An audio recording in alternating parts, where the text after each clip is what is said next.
بسم اللہ والصلاة والسلام علی رسول اللہ۔ دین اسلام اپنی تعلیمات کے لحاظ سے، ہدایات کے لحاظ سے دیگر تمام ادیان سے ممتاز اور یگانہ اہمیت و افادیت کا حامل ہے۔ اسلامی تعلیمات کی افادیت کا اور ہمہ گیری کا اندازہ اس چیز سے لگایا جا سکتا ہے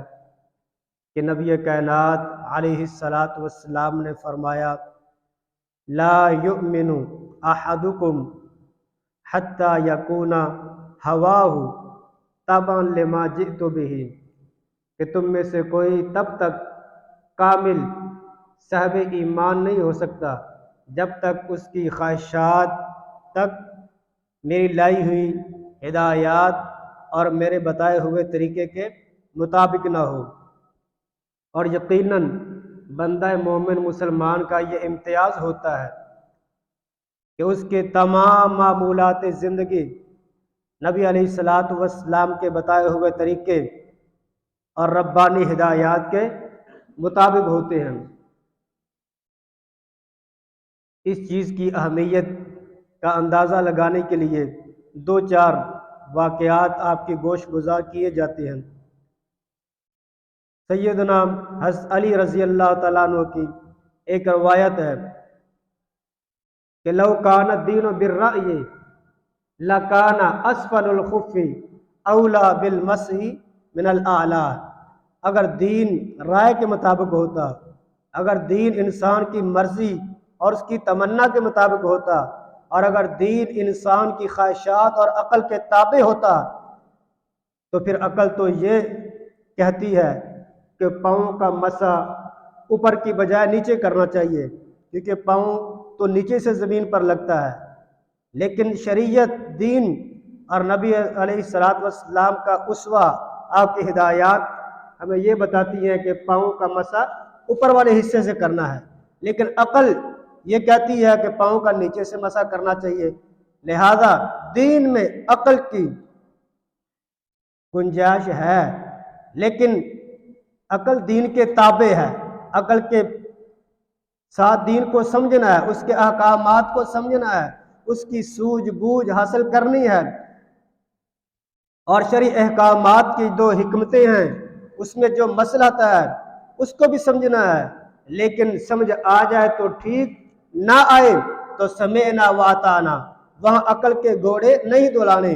خواہشات کی اتباع نہیں کرنی، بس جس طرح دین اور نبی علیہ الصلاۃ والسلام ہمیں بتا دے اسی کے مطابق عمل کرنا ہے۔ اسی لیے پاؤں کا مسح نیچے کی بجائے پاؤں کے اوپر والے حصے پر کیا جائے گا۔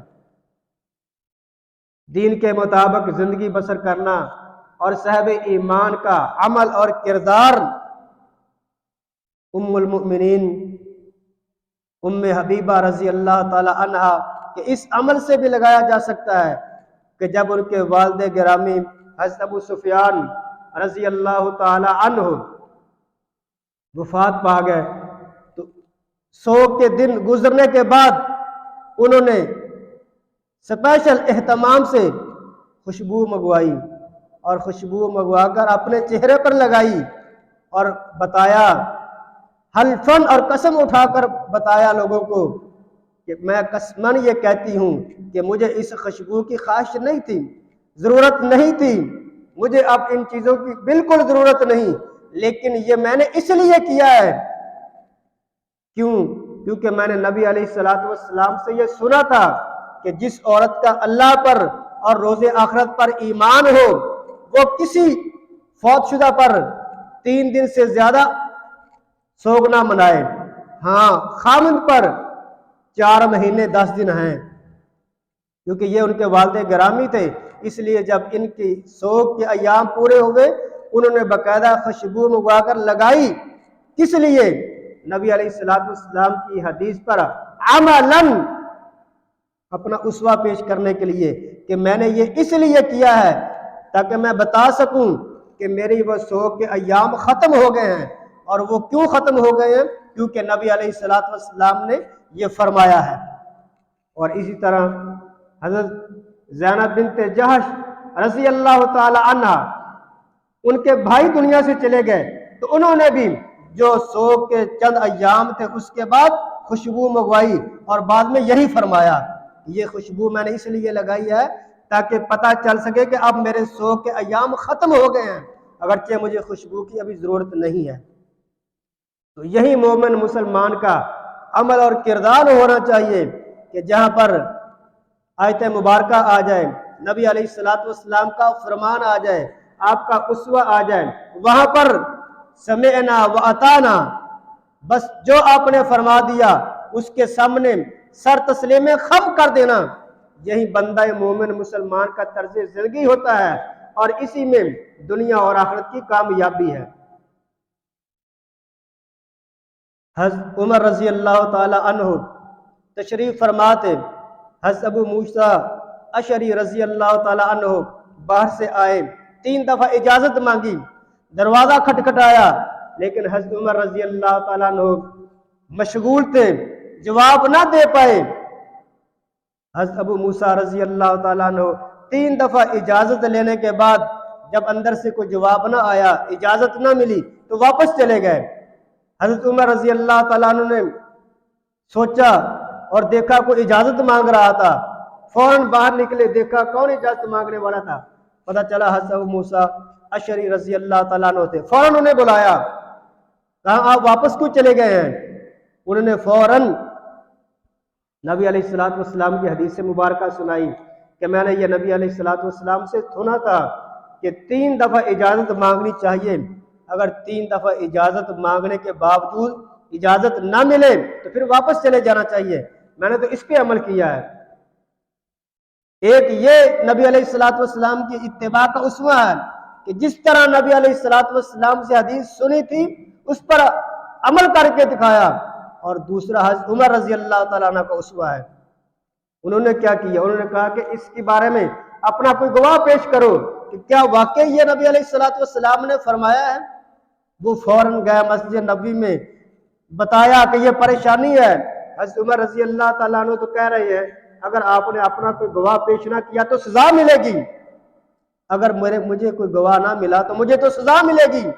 لیکن مسجد میں بات کی تو کئی صحابہ کرام نے کہا ہم نے یہ حدیث سنی ہے، وہ ان کے ساتھ چل دیے اور جا کر بتایا حضرت عمر رضی اللہ تعالیٰ عنہ کو کہ ہاں یہ واقعی نبی علیہ السلام نے فرمایا۔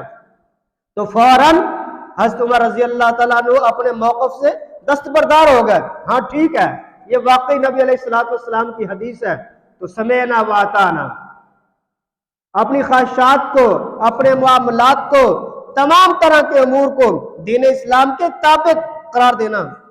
یہی بندہ مومن مسلمان کا شیوہ زندگی ہونا چاہیے۔ اسی طرح حضرت عمر رضی اللہ تعالی عنہ نے یہ اعلان کیا کہ عورتوں کے حق مہر کے بارے میں جو بہت مسائل درپیش ہیں اور حق مہر میں لوگ بہت زیادہ حق مہر باندھنے لگے ہیں، اس وجہ سے شادی میں مشکلات پیش آنے لگی ہیں، تو انہوں نے کہا ہم کوئی حق مہر مقرر کر دیتے ہیں۔ لیکن اسی وقت ایک عورت کھڑی ہوئی، انہوں نے حضرت عمر رضی اللہ تعالیٰ عنہ کو بتایا کہ اللہ تعالیٰ تو قرآن کریم میں فرماتے ہیں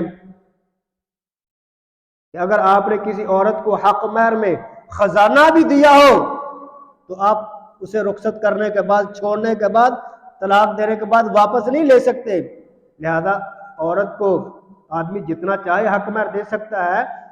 حضرت عمر رضی اللہ تعالیٰ عنہ نے فوراً اپنے موقف سے رجوع کیا کہ ہاں عورت کو مرد جتنا حق مہر دینا چاہے اپنی استطاعت کے مطابق مقرر نہیں کرنا چاہیے۔ تو فوراً شرعی مسئلے پر اور نبی علیہ السلام کی ہدایت کے مطابق سر تسلیم خم کر دینا،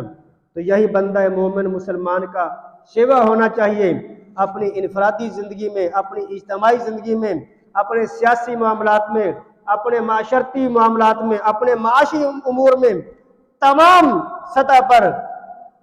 اس کی زندگی، اس کے معاملات، اس کے شب و روز اس کے اللہ اور اس کے رسول کے بتائے ہوئے طریقے کے مطابق ہونے چاہیے۔ اسی میں کامیابی ہے اور اسی میں کامرانی ہے۔ اللہ تعالی ہمیں حقیقی دین سمجھ کر اس پر عمل کی بھی توفیق عطا فرمائے۔ وما علیہ الا البلاغ۔